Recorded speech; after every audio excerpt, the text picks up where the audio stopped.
England परिवार से जुड़ने के लिए आप सबका मैं धन्यवाद करती हूँ। और आज का यह लाइव सत्संग जो हमने आयोजन किया है उसमें आप जुड़ रहे हैं, तो आपका इस लाइव सत्संग में स्वागत है।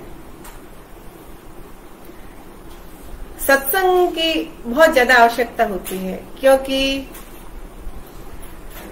हमको अपने आत्म कल्याण के लिए सत्संग करना जरूरी होता है। भक्ति और सत्संग ये दो ही वो साधन होते हैं जिससे हमें हिंगलाज माता के दर्शन होते हैं। जब सत्संग करते हैं तो उसके कुछ नियम होते हैं, जैसे पहले आरती की जाती है, फिर उसके बाद बीच बीच में धुन की जाती है, भगवान का संकीर्तन किया जाता है, कीर्तन किया जाता है, और फिर जब समाप्त होता है बीच बीच में सत्संग की बातें होती है, ज्ञान की बातें होती है, और जब समाप्ति होती है तब फिर से आरती की जाती है। इस प्रकार विधि पूर्वक सत्संग करने से उसका संपूर्ण फल हमको प्राप्त होता है। तो सत्संग की शुरुआत करने से पहले मैंने ये अपना ये जो मंदिर है, हिंगलाज माता है और गणपति भगवान है, सब है, तो इनकी हम सबसे पहले आरती करेंगे, उसके बाद सत्संग शुरू करेंगे, अच्छी बातें करना शुरू करेंगे। सर्वप्रथम कोई भी शुभ कार्य जब हम करने जाते हैं तो सर्वप्रथम गणपति भगवान को याद करते हैं। तो सबसे पहले गणपति का स्मरण करेंगे। वक्रतुंड महाकाय सूर्यकोटि संप्रभ निर्विघ्नं कुरु मे देव सर्व कार्येषु सर्वदा। हे गणपति भगवान, आज हम जो सत्संग करने जा रहे हैं इसमें आप पधारिए और हमारे सत्संग को निर्विघ्न संपूर्ण कराइए और सफल बनाइए। सरस्वती माता से मैं प्रार्थना करती हूँ कि हे सरस्वती माता, मुझे आज ऐसी बुद्धि दे जिससे कि मैं अच्छी बात मेरे मुंह से निकल सके और श्रोताओं का और मेरा सबका कल्याण हो सके। तो सबसे पहले आरती करेंगे। आरती गाते हैं। जय हिंगलाज माता मैया, जय हिंगलाज माता, हिंगोल धराधिनियानी, हिंगोल धराधिनियानी, पावन धाम जग जानी। ओम जय हिंगलाज माता, जय हिंगलाज माता मैया, जय हिंगलाज माता,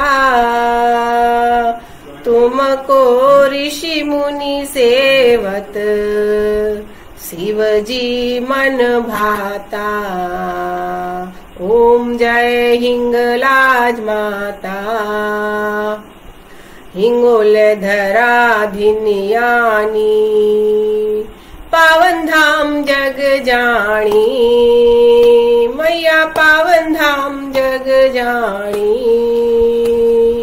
तू ही शिवा शंकरी अम्बा, तू ही शिवा शंकरी अम्बा, गजानंद माता जगदम्बा। ओम जय हिंगलाज माता, जामकरान किया वासा, शक्ति भक्तन दुख नासा, मैया शक्ति भक्तन दुख नासा।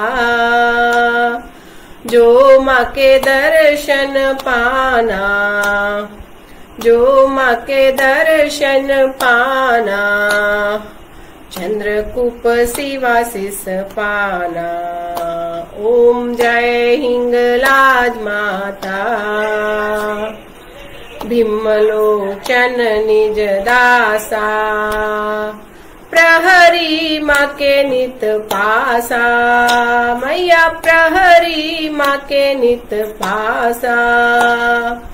आरती माँ की जो गावे, उनकी इच्छा माता पुरावे।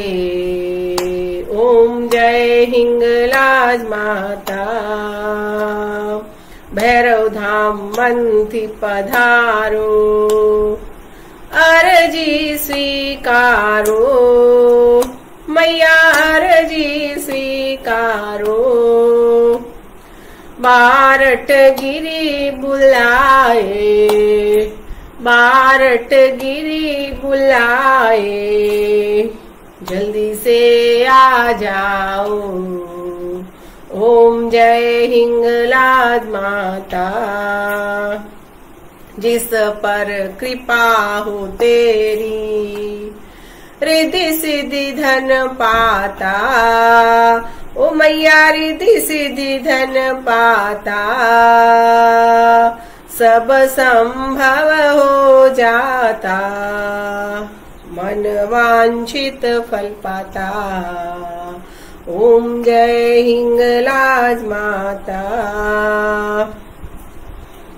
इस प्रकार से आरती हो गई। कपूर गौरम करुणारतारम, संसार सारम भुजगेन्द्रहारम, सदा वसंतम हृदयारविंदे, भवम भवानी सहितम नमामि। मंगलम भगवान विष्णु, मंगलम गरुड़ध्वज, मंगलम कुंडलीकाक्षो, मंगलाय तनोहरि। सर्वमंगल मांगल्ये शिवे सर्वार्थ साधिके, शरण्ये त्र्यंबके गौरी, नारायणी नमोस्तुते, नारायणी नमोस्तुते। हे हिंगलाज माता आपकी जय हो। बोलो हिंगलाज मात की जय। ओम हिंगुले परम हिंगुले, अमृत रूपिणी धनु शक्ति, मन शिवे श्री हिंगुलाय नमः। ओम हिंगुले परम हिंगुले, अमृत रूपिणी धनु शक्ति, मन शिवे श्री हिंगुलाय नमः। गणपति गजानन भगवान की जय, हनुमान जी महाराज की जय, अम्बे मात की जय, हिंगलाज मात की जय, सरस्वती मात की जय, लक्ष्मी मात की जय, विष्णु भगवान की जय। ओम नमो भगवते वासुदेवाय। कुबेर भगवान की जय, बृहस्पति भगवान की जय, नवग्रह भगवान की जय, रामसा पीर की जय, गाय माता की जय, अपने अपने 33 करोड़ देवी देवता की जय, अपने अपने इष्ट देवता की जय, माता पिता की जय, अपने अपने कुल देवता की जय, अपने अपने पितृ देवता की जय, समस्त देवी देवताओं की जय हो। ओम हिंगुले परम हिंगुले, अमृत रूपिणी तनु शक्ति, मन शिवे श्री हिंगलाय नमः। ये मंत्र बहुत प्रभावशाली है हिंगलाज माता की पूजा के लिए। और इस मंत्र का अर्थ है कि ओम हिंगुले, ओम तो हर मंत्र के आगे लगाया ही जाता है। और हिंगलाज माता, हे हिंगलाज माता, ओम हिंगुले परम हिंगुले, हे परम मंगलमय हिंगलाज माता, अमृत रूपिणी, हे अमृत के जैसी हिंगलाज माता, तनु शक्ति, मनुष्यों के शरीर में शक्ति के स्वरूप में, और मन शिवे, मन में शिवा स्वरूप में आप विद्यमान हैं। ओम हिंगुले परम हिंगुले, अमृत रूपिणी तनु शक्ति, मन शिवे श्री हिंगुलाय नमः। ऐसी है दयालु कृपालु हिंगलाज माता, हम आपको नमन करते हैं। यह हिंगलाज मंत्र का अर्थ है। ये हिंगलाज मंत्र बहुत ही पुराना मंत्र है। जब हमारे क्षत्रियों के जो समाज का जब निर्माण हुआ था लाखों वर्ष पहले, तब हिंगलाज माता ने स्वयं यह मंत्र हमको दिया था, जिसका हमने जाप करना शुरू किया और सर्व सिद्धियों को प्राप्त किया। हिंगलाज माता का दूसरा मंत्र है ब्रह्मरंध्र हिंगुलायाम भैरव भीमलोचन कोटरीसा महामाया त्रिगुणाया दिगंबरी। ब्रह्मरंध्र का मतलब है ये जो चक्र होते हैं, ब्रह्मरंध्र, यहाँ पे एक रंध्र होता है और इसको ब्रह्मरंध्र बोलते हैं, इस भाग को, इसको। तो जब सती माता जब अपने प्राणों को यज्ञ में त्याग दिया, उन्होंने अपने शरीर को जलाकर भस्म कर दिया, तो उनका जो शव लेकर शंकर भगवान पूरे ब्रह्मांड में विक्षिप्त अवस्था में, उनका मन बहुत ही विक्षिप्त हो गया और बहुत दुखी हो गए, तो विक्षिप्त अवस्था में वो पूरे ब्रह्मांड में सती माता का सर सब अपने हाथों में और कंधों में लेकर घूमने लगे। तो उस वक्त कई सालों तक, वर्षों तक वो घूमते रहे, उन्हें शांति प्राप्त नहीं हुई। तो ऐसी अवस्था देखकर शंकर भगवान की, क्योंकि शंकर भगवान जो है वो सृष्टि के संचालन, वो संहार करने वाले, सृष्टि के संचालन में मदद करते हैं, तो अगर उनकी ऐसी स्थिति रही तो फिर सृष्टि का विनाश हो जाएगा। इसलिए सृष्टि के विनाश को रोकने के लिए विष्णु भगवान ने अपने सुदर्शन चक्र से सती के सारे अंगों को अपने सुदर्शन चक्र से काट दिया। इस प्रकार सुदर्शन चक्र के कटने से सती के सारे देह के टुकड़े टुकड़े हो गए और वो धरती पर जगह जगह पर गिर गए। कहीं पर उनका सिर गिरा, कहीं पर आंखें गिरी, कहीं पर होठ गिरे, कहीं पर कान गिरे, कहीं पर गला गिरा, कहीं पर हृदय गिरा, कहीं पर हाथ गिरा, कहीं पर कटी प्रदेश गिरा, कहीं पर प्रजनन अंग गिरे, कहीं पर पांव गिरे, कहीं पर उंगलियां गिरी। इस तरह जहां जहां पर भी सती के अंग गिरे वो स्थान शक्तिपीठ बन गए और उनकी पूजा होने लगी। मान्यता है कि 52 शक्तिपीठ है धरती पर जहां पर सती के अंग गिरे थे और वो शक्तिपीठ बन गए। वहां पर उन जगहों पर शक्ति स्वरूप में माता विद्यमान है। तो सिर सबसे महत्वपूर्ण जो अंग है वो है सिर, और उसमें से भी सबसे महत्वपूर्ण अंग है ब्रह्मरंध्र, ये वाला भाग ब्रह्मरंध्र।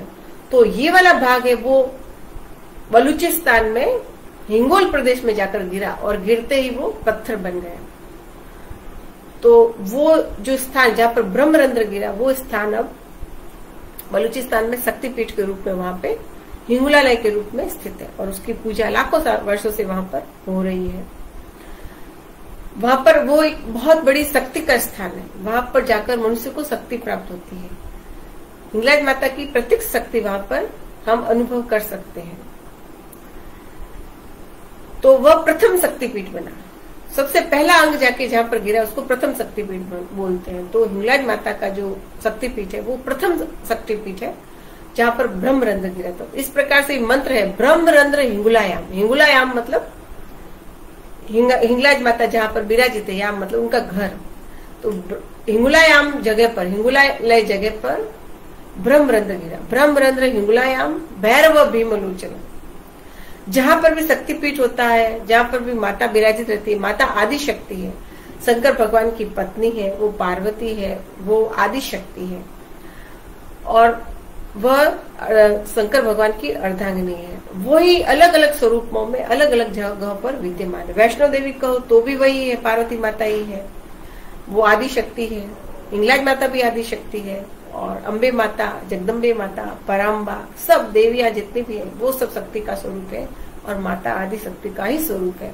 इसलिए हिंगलाज माता जगदम्बे माता का ही स्वरूप है। इन्हें हमें अलग नहीं समझना चाहिए, वो जगदम्बे माता ही है, वो शंकर भगवान की अर्धांगिनी है। तो शंकर भगवान ने शक्तिपीठों की रक्षा करने के लिए और उनकी निगरानी करने के लिए माता की और माता की सुरक्षा के लिए तो उन्होंने भैरव को आमंत्रित किया, बनाया, उनका निर्माण किया, आमंत्रित किया और भैरव को स्थापित किया और उनको एक कार्य दिया कि आप जहां जहां पर माता जाए वहां पर आप साथ में जाओ और उनकी प्रहरी के रूप में उनकी रक्षा करो। जैसे बॉडीगार्ड होता है, अब आज के जमाने में आधुनिक जमाने जैसे बॉडीगार्ड है, वैसे ही हम भैरू जी को बॉडीगार्ड समझ सकते हैं। भैरू को भैरू जी भी बोलते हैं, उनको खेतला जी भी बोलते हैं, इनके अलग अलग नाम है लेकिन वो है एक ही। कहीं पर लेकिन ये एक जोड़ी के रूप में होते हैं ये भैरू जी जो होते हैं। कहीं पे काला गोरा भैरू बोलते हैं। हर शक्तिपीठ में हर जगह पर इन भैरू जी के अलग अलग नाम है। तो हिंगुलालय में, हिंगला शक्तिपीठ में इन भैरू जी का नाम है भीम और लोचन। भीम और लोचन नाम के जो भैरू है वो हिंगला शक्तिपीठ में हिंगलाज माता के प्रहरी है। उनकी पहले पूजा होती है, बाद में हिंगलाज माता की पूजा होती है। और अब अपने घरों में भी स्थापना करते हैं तो हमें भैरू जी की भी स्थापना करनी चाहिए। और इसीलिए मैंने अपने मंदिर में 2 नारियल रखे हुए, एक हिंगलाज माता का और एक भैरू जी के नाम का नारियल रखा हुआ। और ये त्रिशूल है हिंगलाज माता का और इधर हिंगलाज माता की फोटो भी है। और त्रिशूल की स्थापना की हुई। और ये जो 2 वस्त्र बिछाए मैंने, एक सफेद और एक लाल, तो ये सफेद वस्त्र जो है जो वो भैरव जी के लिए बिछाया है, और ये लाल वस्त्र है वो मैंने हिंगलाज माता के लिए बिछाया। ये वस्त्र बिछाना जरूरी होता है। इस प्रकार से हमें अपने घरों में हिंगलाज माता की स्थापना करते समय भी कुछ बातों का ध्यान रखना चाहिए। ये हमारी पुरानी पद्धति, पुश्तनी पद्धति है, और इस पद्धति को अवश्य अपनाना चाहिए। ऐसे नहीं कि खाली हिंगलाज माता की फोटो रख दी और दीपक और वो जला दिया और पूजा करनी चालू कर दी। नहीं, थोड़ा हमें अपने संस्कारों का भी ध्यान रखना चाहिए। तो हम थे कि भाई ब्रह्मरंध्र हिंगुलायाम भैरव भीमलोचन, इस मंत्र का अर्थ समझ रहे थे। कोटरी सा महामाया, कोटरी मतलब कोटरी मतलब अंधेरी जगह, जहाँ पर अंधेरी जगह होती है, कोई खिड़की रोशनदान नहीं होता है, तो उस स्थान को कोटरी बोलते हैं। तो जहाँ पे अभी हिंगोल प्रदेश में जहाँ पे हिंगलाज शक्तिपीठ है, अभी तो ये थोड़ा ऊपर से खुला है, लेकिन बाद में पहले तो बिल्कुल बंद था।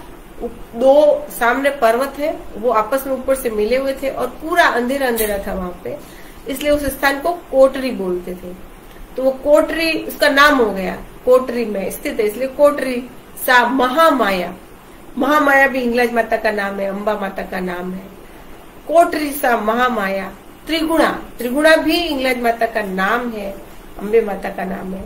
हिंगलाज माता के 108 नाम है, सती, साध्वी, भवप्रदा, भवमोशनी, आर्या, दुर्गा, जया, आद्रा, त्रिनेत्रा, शूलधारणी, पिनाकधारणी, चित्रा, चंद्रघंटा, महातपा, मन, बुद्धि, अहंकारा, चित्रूपा, चिताचिति, सर्व मंत्रमयी, सत्या, सत्यानंद स्वरूपिणी, अनंता, भाविनी, भाव्या, अभव्या, सदागति, सांभवी, देव माता, चिंता, रत्नप्रिया, सर्व विद्या, दक्ष कन्या, दक्ष विनाशिनी, अपर्णा, अनेक वर्णा, पाटला, पाटलावती, पटंबर परिधाना, कलंजी रंजनी, अभय विरूपा, क्रूरा, सुंदरी, सुसुंदरी, वन दुर्गा, मातंगी, मतंग मुनि भुजिता, ब्राह्मी, ऐन्द्री, कौमारी, वैष्णवी, चामुंडा, वाराही, लक्ष्मी, कुशाकृति, विमला, उत्कर्षणी, ज्ञाना, क्रिया, नित्या, बुद्धिदा, बहुला, बहुल प्रेमी, सर्ववाहन वाहना, निशुंभ शुंभ हननी, महिषासुर मर्दनी, मधुकैट बंत्री, चंडमुन विनाशिनी, सर्वदानव धातिनी, सत्या, सर्वास्त्र धारणी, अनिकास्त्र हस्ता, अनिकास्त्र धारणी, कुमारी, एक कन्या, कैशोरी, युवती, यति, अप्रौढ़ा, प्रौढ़ा, वृद्ध माता, बलप्रदा, महोदरी, मुक्त केसी, घोर रूपा, महाबला, अग्निज्वाला, रौद्रमुखी, कालरात्रि, तपस्विनी, नारायणी, भद्रकाली, विष्णुमाया, सावित्री, प्रत्यक्षा, ब्रह्मवादिनी, सर्वशास्त्रमयी, ये 108 नाम हिंगलाज माता के हैं, अम्बे माता के हैं। तो ब्रह्मरंध्र हिंगुलायाम भैरव भीमलोचन कोटरी सा महामाया, महामाया भी हिंगलाज माता का नाम है, कोटरी में स्थित है इसलिए कोटरी सा महामाया। त्रिगुणा भी उनका नाम है, त्रिगुणा मतलब तीनों गुणों, सत, रज और तम, 3 गुण होते हैं व्यक्ति के अंदर। तम तामस को प्रदर्शित करता है, सत्व गुण होता है वो अच्छी बातों को प्रदर्शित करता है, और रजोगुण होता है वो बहुत ज्यादा एक्टिवनेस को प्रदर्शित करता है। तो तीनों गुणों से रहित है, उससे भी ऊपर उठी हुई जो है वो ऐसी माता हमारी हिंगलाज माता है। दयामयी है, करुणामयी है, परोपकारी है, बहुत जो अच्छे अच्छे गुण होते हैं वो सारे हमारी हिंगलाज माता के अंदर है। तभी तो वो देवी है। देवी देवताओं में सद्गुण होते हैं और मनुष्य के अंदर सद्गुण दुर्गुण सब मिक्स पुतला होता है। तो हम जितना हम अपने दुर्गुणों को निकाल करके सद्गुणों की तरफ आगे बढ़ते हैं, उनको ग्रहण करते हैं, उनको अप्लाई करते हैं अपने जीवन में, उस रास्ते अच्छे रास्ते पर चलते हैं, वैसे वैसे हमारे अंदर देवत्व विकसित होता चला जाता है। मनुष्य अनंत शक्तियों का स्वामी है, लेकिन वो शक्तियां उसे तभी प्राप्त होती है जब वो सद्मार्ग पर चलता है। यदि वो कुमार्ग पर चल रहा है, दूसरों को दुख दे रहा है, उसकी वाणी से दूसरों को दुख होता है, उसके कर्मों से दूसरों को दुख होता है, उसके विचार अच्छे नहीं है, हमेशा बुरी बुरी ख्यालों में, बुरी बुरी कल्पनाओं में खोया रहता है, तो ऐसे में तो फिर उसको देवत्व की प्राप्ति होना असंभव है। दिन दिन उसकी शक्तियां कम होती चली जाएगी। और जो व्यक्ति सदाचरण करेगा, दूसरों के साथ अच्छा व्यवहार करेगा, अच्छा स्वभाव रखेगा और अच्छे काम करेगा, दूसरों की मदद करेगा, सेवा करेगा, सहानुभूति, दया, परोपकार, उदारता, ये सारे गुणों को धारण करेगा, तो दिन दिन उसकी योग्यताएं, क्षमताएं और शक्तियां बढ़ती चली जाएगी। तो ब्रह्मरंध्र हिंगुलायाम भैरव भीमलोचन, हिंगलाज शक्तिपीठ पर ब्रह्मरंध्र गिरा और वो शक्तिपीठ में रूपांतरित हो गया, इसलिए मंत्र का अर्थ है ब्रह्मरंध्र हिंगुलायाम। फिर है भैरव भीमलोचन, वहां पर भीमलोचर, भीम और भैरव नाम के लोग, जो भीम और लोचन नाम के भैरव है जो वहां पे प्रहरी की तरह उपस्थित है। कोटरी में स्थित है इसलिए कोटरी नाम है। महामाया माता का नाम है, या कोटरी सा महामाया त्रिगुणा, तीनों गुणों से ऊपर उठी हुई है इसलिए उसका नाम त्रिगुणा है। और दिगंबरी ये भी हिंगलाज माता का ही नाम है। तो इस प्रकार से ये पूरे ब्रह्मरंध्र हिंगलायाम भैरव भीमलोचन कोटरी सा महामाया त्रिगुणा या दिगंबरी, इस मंत्र का ये अर्थ है। जब हम कोई भी सत्संग करते हैं तो बीच बीच में भगवान का कीर्तन करना बहुत जरूरी होता है, तभी उसका संपूर्ण फल हमें सत्संग का मिलता है। क्योंकि हिंगलाज माता के दर्शन करने के लिए या हमारे आत्म कल्याण करने के लिए, हमारी आत्म शुद्धि के लिए, ये दो ही, जैसे रथ में दो पहिए होते हैं वैसे ही आत्म कल्याण के रास्ते पर आगे चलने के दो पहिए हैं। पहला है भक्ति और दूसरा है स्वाध्याय। स्वाध्याय मतलब सत्संग, मतलब अच्छी बातें करना, सुनना, ये सब स्वाध्याय के अंतर्गत आता है। सत्संग करना ये भी स्वाध्याय के अंतर्गत ही आता है। और भक्ति के अंदर भक्ति के 8 अंग बताए गए हैं, तो उसमें से कीर्तन भी एक अंग है उसका। हम भगवान का नाम जप करते हैं, कीर्तन करते हैं, भगवान की पूजा करते हैं, पाठ करते हैं, अर्चन करते हैं, वंदन करते हैं, तो ये सारे भक्ति के अंग हैं, 8 अंग है। तो उस प्रकार से उसको बीच बीच में करते रहना, दोनों को साथ साथ में चलाएंगे तो हमें तुरंत ही उसका परिणाम, अच्छा शुभ परिणाम प्राप्त होने लग जाएगा। तो बीच बीच में हम हिंगलाज माता को बोलो हिंगलाज मात की जय। ओम हिंगुले परम हिंगुले अमृत रूपिणी तनु शक्ति मान शिवे श्री हिंगुलाय नमः। आप भी मेरे साथ गाओ। ओम हिंगुले परम हिंगुले अमृत रूपिणी तनु शक्ति मान शिवे श्री हिंगुलाय नमः। बोलो हिंगलाज मात की जय। अब हम थोड़ा हिंगलाज माता की, हम जो क्षत्रिय समाज है, ब्रह्म क्षत्रिय समाज है, खत्रिय समाज है, उसके ऊपर उसकी बहुत ज्यादा कृपा है। हम ये कहते हैं कि हमारा अस्तित्व तो उसकी वजह से, तो भी ये अतिशयोक्ति उसमें नहीं होगी। पहले खत्रिय समाज नहीं था, सिर्फ क्षत्रिय समाज था।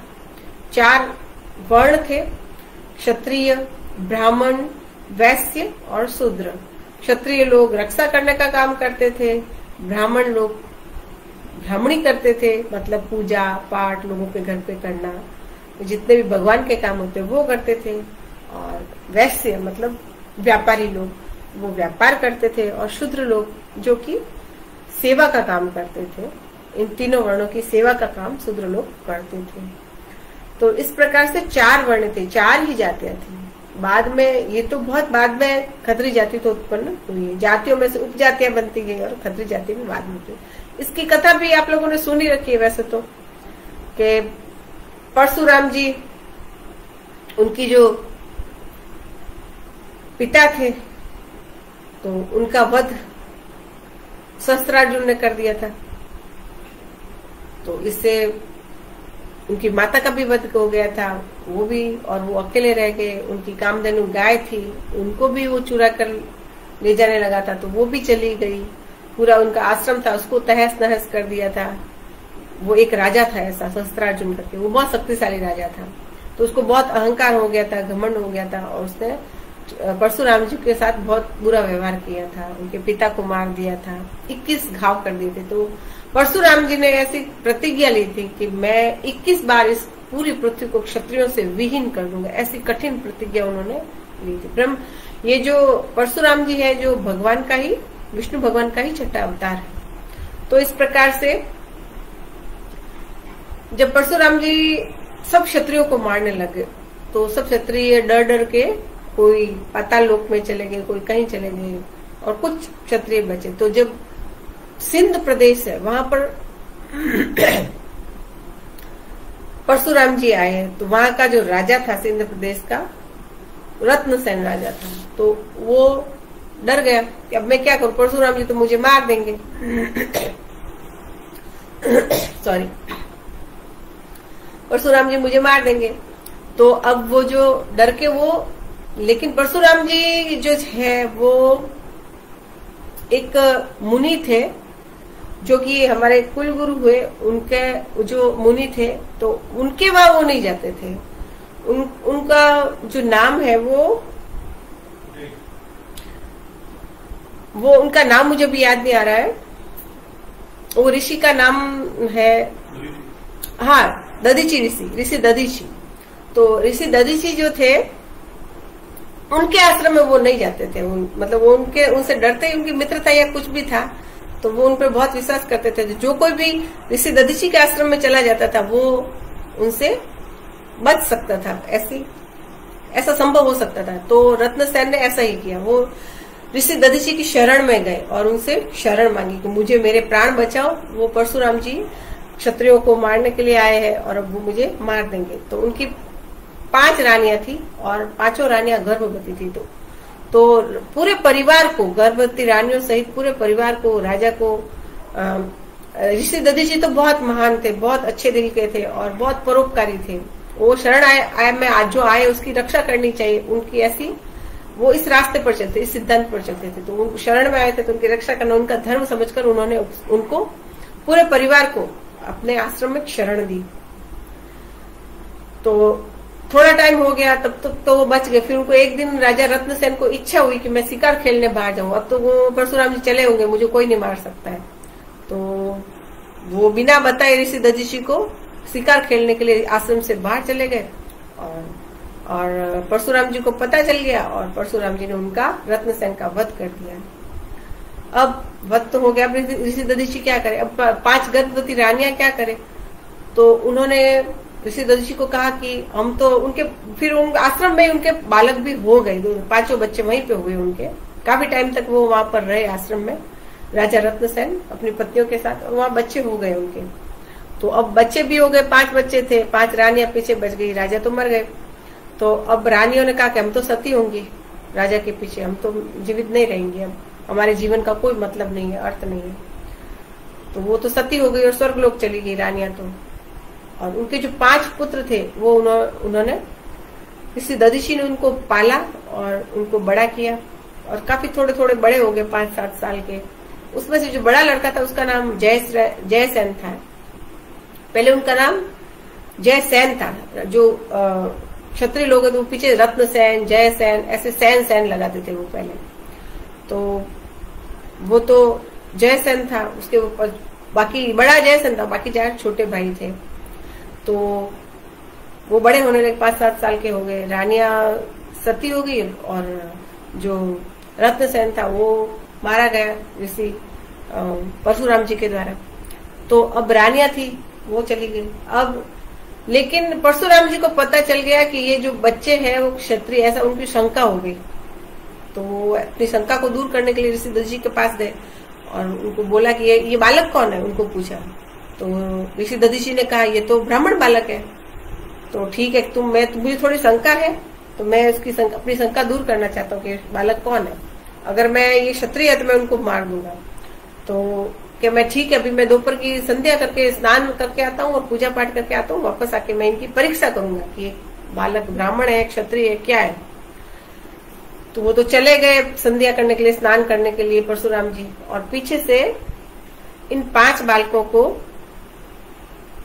ऋषि दधीची ने जनेऊ धारण करवाई, उनको ब्राह्मण, उनको वेदज्ञ बना दिया। अपनी साधना से, अपनी तेज से, अपनी तपस्या से उन्होंने उनको आशीर्वाद दिया 5 बालकों को। उनको सारे वेद कंठस्थ हो गए, तो उनको वेदज्ञ बना दिया क्षण में, 1 मिनटों में। क्योंकि पहले तो ऋषि मुनियों के पास ऐसी शक्ति होती थी, आजकल तो हमारे पास कोई शक्ति नहीं है, हम तो शक्ति विहीन होकर पूरी दुनिया घूम रही है।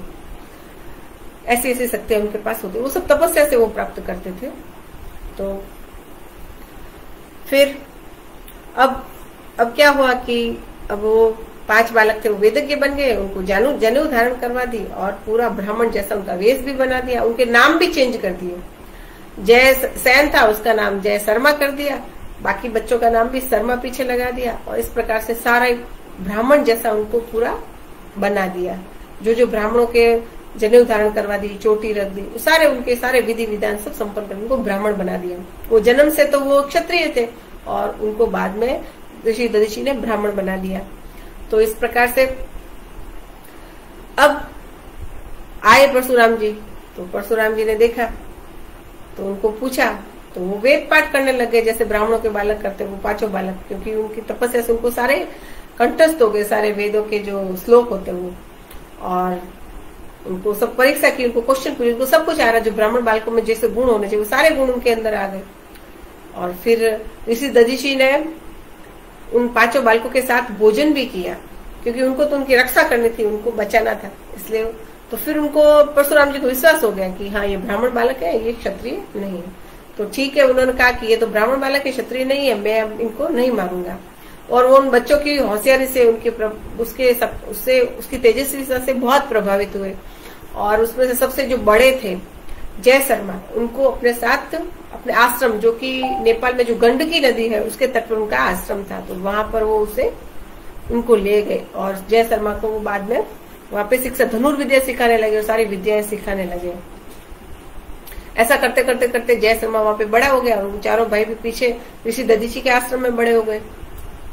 अब क्या हुआ कि एक दिन वो बहुत सेवा करता था जय शर्मा, उनकी आज्ञा का पालन करता था, परशुराम जी की बहुत सेवा करता था।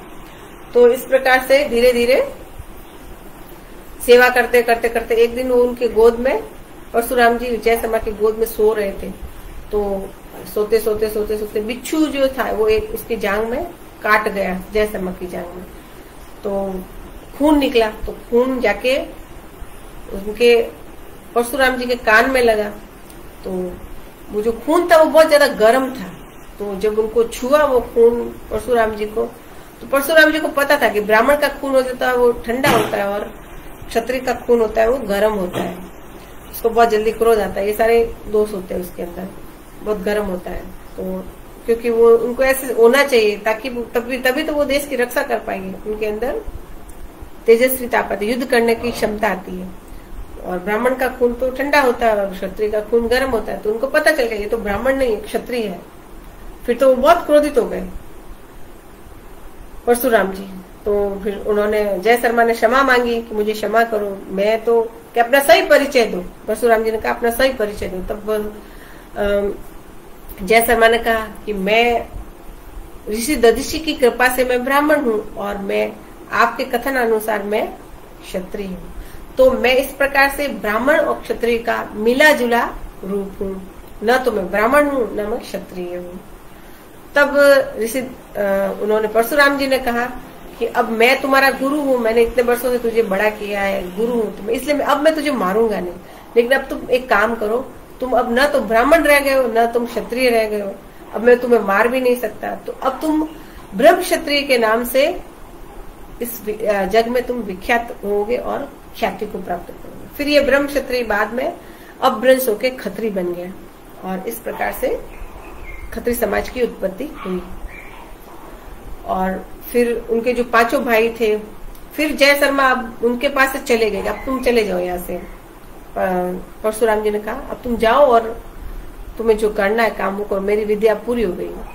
फिर परशुराम जी के को छोड़कर वो जय शर्मा वापस ऋषि दधीचि के पास आए और उन पर सारी घटना बताई, भाई परशुराम जी के साथ ऐसा ऐसा हुआ, उन्होंने मुझे पहचान लिया और उन्होंने कहा कि अब तुम ब्रह्म क्षत्रिय बन गए हो।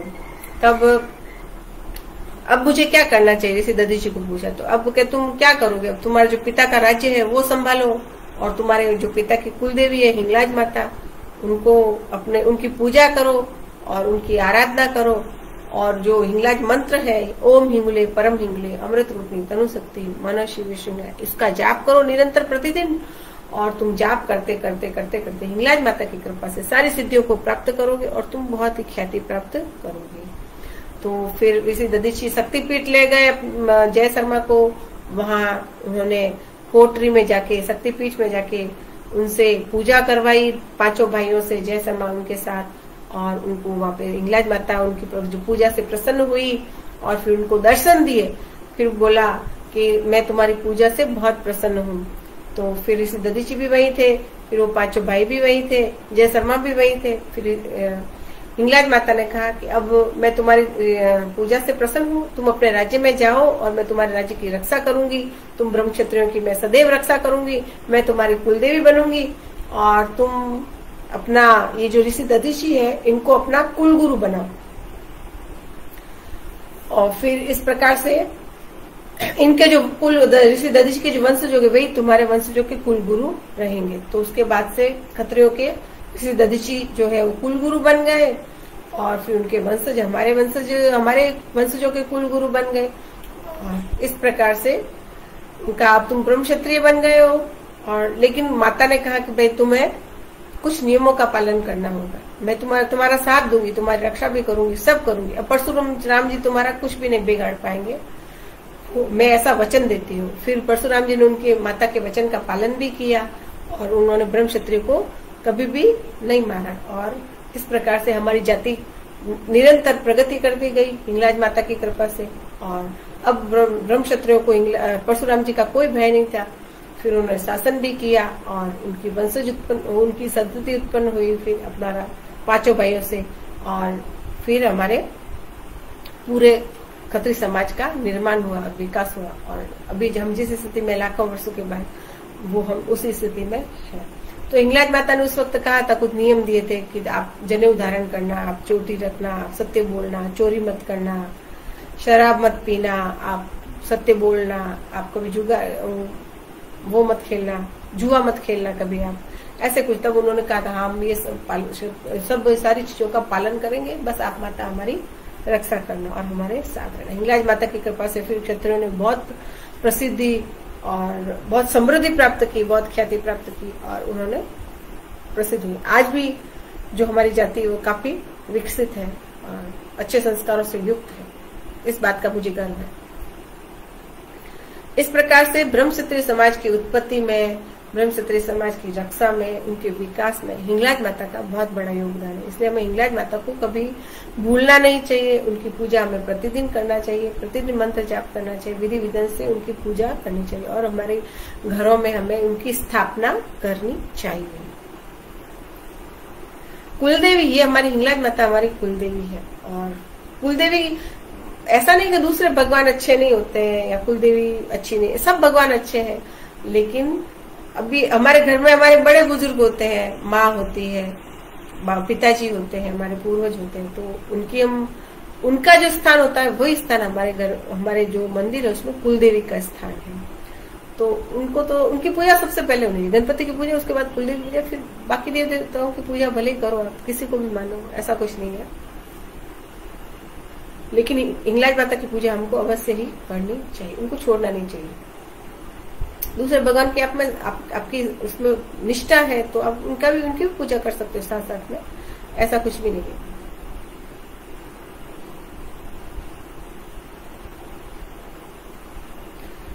ये बहुत अभी बातें कर ली हमने। फिर मैंने कहा ना, कोई भी सत्संग उसके बीच बीच में कीर्तन होना जरूरी, बिना कीर्तन के सत्संग प्रभावी नहीं होता है। जैसे रथ के 2 पहिए होते हैं वैसे ही सत्संग के भी 2 पहिए हैं, एक ज्ञान की चर्चा और साथ साथ में कीर्तन। तो भी फिर से हम हिंगलाज माता बोलो, हिंगलाज मात की जय।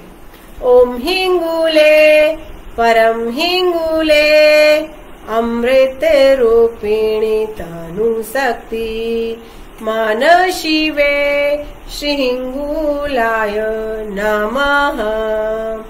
ओम हिंगुले परम हिंगुले अमृत रूपिणी तनु शक्ति मान शिवे श्री हिंगुलाय नमः।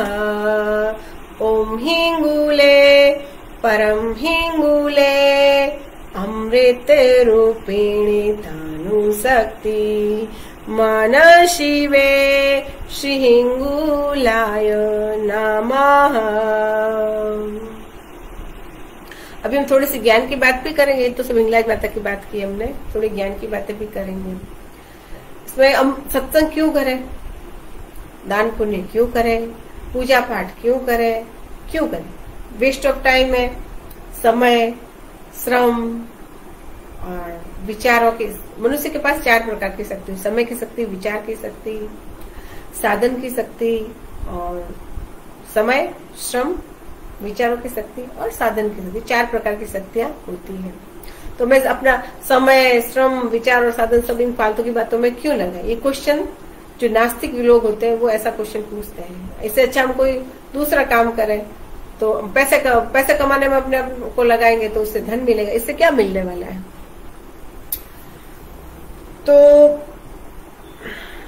ऐसा है, इसका जवाब ये है कि हमारे जीवन का लक्ष्य क्या है? आखिर में हम यहाँ धरती पर क्यों आए हैं? हमारे जीवन का लक्ष्य क्या है? जीवन का लक्ष्य ये है कि हम व्यापार करें और ढेर सारा धन कमाएं?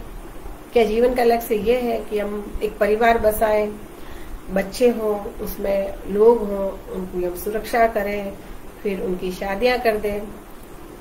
क्या ये जीवन का लक्ष्य है? या और अन्य तरह की जितने भी सांसारिक कार्य होते, क्या ये सब जीवन का लक्ष्य है? जो सारे, जिसने परिवार भी बसा लिया, बहुत सारा धन भी कमा लिया और सारे कर्तव्यों का पालन भी कर दिया, अब वो निवृत्त भी हो गया, उससे पूछा जाए तुम्हारा जीवन लक्ष्य प्राप्त हो गया? नहीं, वो तो कहेगा नहीं, मेरे अंदर तो अधूरापन है, मुझे तो ऐसा ही लगता अभी मुझे कुछ मिला ही नहीं है। तो इन सब बातों से ये साबित होता है कि हमारे जीवन का लक्ष्य ये नहीं है। मनुष्य कोई और ऊंचा उद्देश्य लेकर इस धरती पर आया है और जिसकी पूर्ति के लिए ही पूर्ति करना ही, उस चीज को प्राप्त करना ही मनुष्य के जीवन का वास्तविक लक्ष्य है। तो वो क्या है? वो क्या चीज है जो उसके जीवन का लक्ष्य है? तो वो जीवन का लक्ष्य ये है कि मनुष्य अनंत शक्तियों का स्वामी है, सच्चित आनंद स्वरूप है, चेतन है, घन है, अविनाशी आत्मा है। हम सिर्फ शरीर और मन नहीं है, उसके आगे आत्मा है हम। और अपनी आत्म शक्तियों का, अपनी सोई हुई शक्तियों का विकास करना, उनको विकसित करना ही हमारे जीवन का लक्ष्य है। और जैसे कि हमारे घर है, ठीक है, उसके अंदर सोना गड़ा हुआ है लेकिन हमें पता ही नहीं है, तो वो सोना ऐसे कि वो गरीब व्यक्ति, उसके घर में सोना गड़ा, उसको पता ही नहीं है, तो वो तो ऐसे ही अभाव में जिएगा और सोना उसके घर में ही था, उसको पता ही नहीं था। उसी प्रकार से हमारे शरीर के अंदर ही, हमारे अंदर ही अनंत शक्तियों का भंडार, गुप्त खजाना छिपा हुआ रहता है और वो सारी शक्ति हमें मिलती नहीं है, उनके ऊपर पर्दा पड़ा हुआ रहता है और हम असक्त होके अभाव में और अज्ञान में ही पूरा अपना जीवन गुजार देते हैं। तो उस खजाने को खोलना, उन शक्तियों को प्राप्त करना, यही हमारे जीवन का लक्ष्य है। और अपनी पूर्ण विकसित अवस्था, अभी हम अविकसित अवस्था में है, संपूर्ण नहीं है, पूर्ण नहीं है, तो अपूर्णता से पूर्णता की तरफ अपने आप को लेके जाना, उन शक्तियों को प्राप्त करना, स्वयं को पूर्ण करना, यही हमारे जीवन का वास्तविक लक्ष्य है। यही लक्ष्य लेकर भगवान ने हम यहाँ धरती पर भेजा है। अब जो व्यक्ति इस लक्ष्य से हट जाता है और दूसरे फालतू के काम करता रहता है, उसके अंदर भय बना रहता है, उसके अंदर चिंता बनी रहती है, उसके अंदर उद्वेग बना रहता है, वो उसके अंदर आपत्तियां बनी रहती है, उसके अंदर शोक बना रहता है, एंजाइटी बनी रहती है, उसके मन में तनाव रहता है, उस प्रसन्नता का अनुभव नहीं कर पाता है और वो अपने अंदर आनंद को अनुभव नहीं कर पाता है। उसको हमेशा ऐसा ही लगेगा कि मैं बस उसको उल्टे उल्टे विचार आएंगे और वो अपने अंदर बहुत ज्यादा दुख का अनुभव करेगा और बहुत एंजाइटी का अनुभव करेगा, तनाव और अवसाद का अपने अंदर अनुभव करेगा। उसके मन में शांति नहीं रहेगा, हमेशा अशांति बनी रहेगी। लेकिन जब व्यक्ति भक्ति करता है, सत्संग करता है, अच्छे विचारों को अपने अंदर धारण करता है, दया, करुणा, प्रेम, परोपकार, सेवा, सत्संग, भजन, कीर्तन, दान, पुण्य और धर्म में जितनी भी बातें लिखी हुई है, इस रास्ते पर चलना चाहिए, इस रास्ते पर नहीं चलना, जिस रास्ते पर नहीं चलना चाहिए उसको छोड़ने लगता है और जिस रास्ते पर चलना चाहिए उन बातों को ग्रहण करता जाता है और उन रास्ते पर चलता जाता है, तब वो व्यक्ति का आंतरिक विकास होने लगता है और उसके अंदर की सोई हुई शक्तियां होती है वो जागने लगती है, उसको सारा खजाना अंदर का है जो मिलने लग जाता है, उसका भय रहित हो जाता है व्यक्ति, शांति को प्राप्त कर जाता है व्यक्ति और उसका तनाव मिट जाता है, अवसाद मिट जाता है और आनंदमय स्थिति को प्राप्त हो जाता है। और ऐसी स्थिति आ जाती है कि उसको लगता है अब मुझे सब कुछ प्राप्त हो गया। अब फिर उसके जीवन में भले ही अभाव हो तो भी वो अभाव उसको लगता नहीं है, उसके मन की प्रसन्नता को प्रभावित करता नहीं है। कोई भी बाढ़, कोई दुर्घटना घट गई तो भी वो अंदर से सदैव आनंद की स्थिति में ही रहता है। बाह्य परिस्थिति चाहे कुछ भी हो, लेकिन उसकी आंतरिक स्थिति में कोई परिवर्तन नहीं आता है। बाकी जो भगवान से जुड़े हुए नहीं है, जो सत्संग से जुड़े हुए नहीं है, जो धर्म से जुड़े हुए नहीं है, ऐसे लोग तो फिर वो बाहर की परिस्थितियां बदलती रहती है, उनका ब्लड प्रेशर ऊपर नीचे ऊपर नीचे ऊपर नीचे होता रहता है। कुछ अच्छा होगा तो थोड़ा सा ब्लड प्रेशर ऊपर हो जाएगा, थोड़े खुश हो जाएंगे, कुछ नहीं जो निराश हो जाएंगे। ऐसा नैराश्य धर्म के रास्ते पर चलने वाले व्यक्ति के अंदर नहीं होता है। सत्संग करने वाले व्यक्ति के जो अच्छे रास्ते पर चलता है, जो कुछ लिखा हुआ है हमारे शास्त्रों में, धर्म में, उन नियमों का पालन करने के बाद वो आंतरिक सारे कष्ट वो मिट जाते हैं। बाहरी कष्ट भले ही लोगों को लगे कि दुखी है, लेकिन वो अंदर से दुखी नहीं होता है। बाहरी कष्ट तो क्या है, वो तो आने जाने वाली चीजें हैं, वो ज्यादा महत्वपूर्ण नहीं है, लेकिन वो अंदर से धन्य और कृत्य हो जाता है। और इसी स्थिति को प्राप्त करना यही जीवन का लक्ष्य है। इसलिए हमें सदैव हर क्षण हर पल इस बात का ध्यान रखना चाहिए कि मैं क्या देख रहा हूँ जो मुझे आनंद की तरफ लेके जाएगा या अवसाद की तरफ लेके जाएगा। मैं क्या सुन रहा हूँ जो मुझे आनंद की तरफ लेके जाएगा या अवसाद की तरफ लेके जाएगा। मैं क्या बोल रहा हूँ जो मुझे शांति की तरफ लेके जाएगा या अशांति की तरफ लेके जाएगा। मैं क्या सूंघ रहा हूँ जो मुझे शांति की तरफ लेके जाएगा या शांति की तरफ लेके जाएगा। इसी प्रकार से मैं अपने हाथों से क्या कर रहा हूँ जो मुझे शांति की तरफ लेके जाएगा या अशांति की तरफ। मैं अपने पैरों से क्या कर रहा हूँ जो मुझे शांति की तरफ लेके जाएगा या अशांति की तरफ लेके जाएगा। मैं अपने विचारों में क्या सोच रहा हूँ। सोच का भी बहुत अंतर पड़ता है। अगर सोच सही है तो शांति प्राप्त होगी, अगर सोच सही नहीं है तो अशांति। और ये सारी चीजें, ये ज्ञान कहाँ से प्राप्त होता है? हमें अपने धर्म शास्त्रों से, हमें सत्संग से ही मिलता है कि क्या सही है और क्या गलत है। जो हमें पता, सबसे पहले पता होना जरूरी है, तभी हम अधर्म को छोड़ते जाते हैं, खराब चीजों को छोड़ते जाते हैं और अच्छी बातों को अपने जीवन में उतारते जाते हैं। यही जीवन का लक्ष्य है। ऐसे धीमे धीमे साधना करते व्यक्तित्व का विकास होने लग जाता है और व्यक्ति तेजस्वी बन जाता है, पराक्रमी बन जाता है, शांत बन जाता है, दयालु बन जाता है, कृपालु बन जाता है और उसके सारे जो अंदर के कष्ट है वो सब मिट जाते हैं और इस प्रकार से वो एक अच्छा व्यक्ति, शांत व्यक्ति बन जाता है। नहीं तो फिर ऐसे तो लड़ते ही रहो। कुत्ते भी बहुत लड़ते हैं, पशु पक्षी भी बहुत आपस में वो सब दोष दुर्गुणों से भरे हुए होते हैं। उनमें और पशु में मनुष्य का जन्म होना तो आसान है, लेकिन मनुष्यत्व को प्राप्त करना बहुत ही मुश्किल है। उसके लिए बहुत मेहनत करनी पड़ती है। नहीं तो फिर बिना तो धर्म के तो फिर मनुष्य पशु समान ही है। फिर उसका कोई मतलब, ऐसे जीवन का कोई मतलब नहीं है। वो फिर इधर उधर उठपटांग हरकतें करते करते उसका जीवन पूरा हो जाता है और उसको कोई मतलब ही नहीं उसके जीवन का। तो इस प्रकार से काफी बातें हो गई। अब मेरा मन तो नहीं कर रहा है कि मैं और बोलती जाऊं, लेकिन फिर भी अब विराम कर देते हैं, फिर और बातें करेंगे बाद में। ठीक है, थोड़ा कीर्तन कर लेते हैं। ओम हिंगुले परम हिंगुले अमृत रूपिणी तनु शक्ति मानव शिवे श्री हिंगुलाय नमः। ओम हिंगुले परम हिंगुले अमृत रूपिणी तनु शक्ति मानव शिवे श्री हिंगुलाय नमः। और अब आप जुड़े रहना, क्योंकि आरती जब पूरी हो जाए उसी के बाद आप यहाँ से जुड़ जाना, क्योंकि आरती करने से ही सत्संग का संपूर्ण लाभ प्राप्त होता है। इसलिए आप आरती से जरूर जुड़े। ओम जय हिंगलाज माता मैया, जय हिंगलाज माता। हिंगुल तुमको ऋषि मुनि सेवत, तुमको ऋषि मुनि सेवत, शिव जी मन भाता।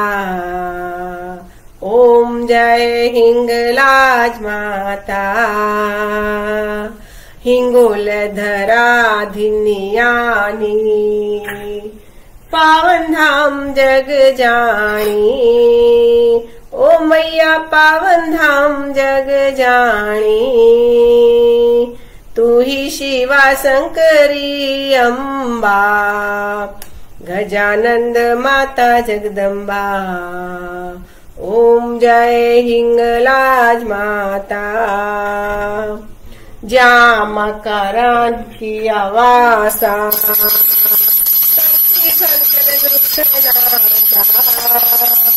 मैया शक्ति भक्तन दुख नासा। जो माँ के दर्शन पाना, जो माँ के दर्शन पाना,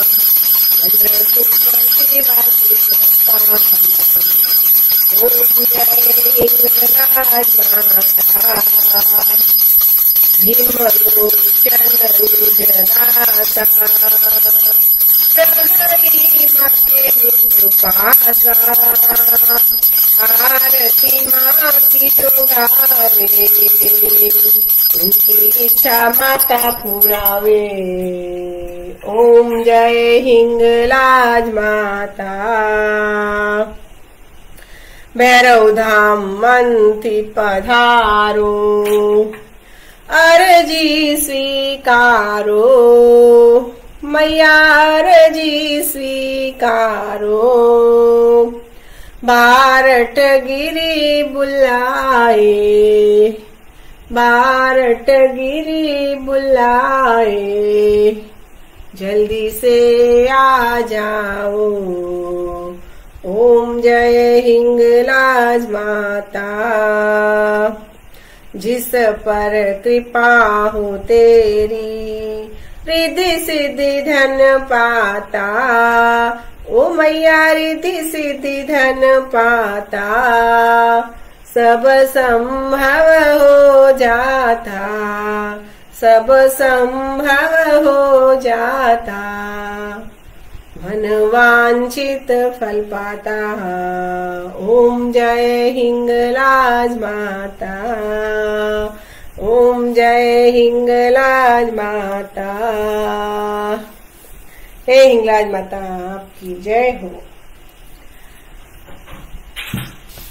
बस, धन्यवाद।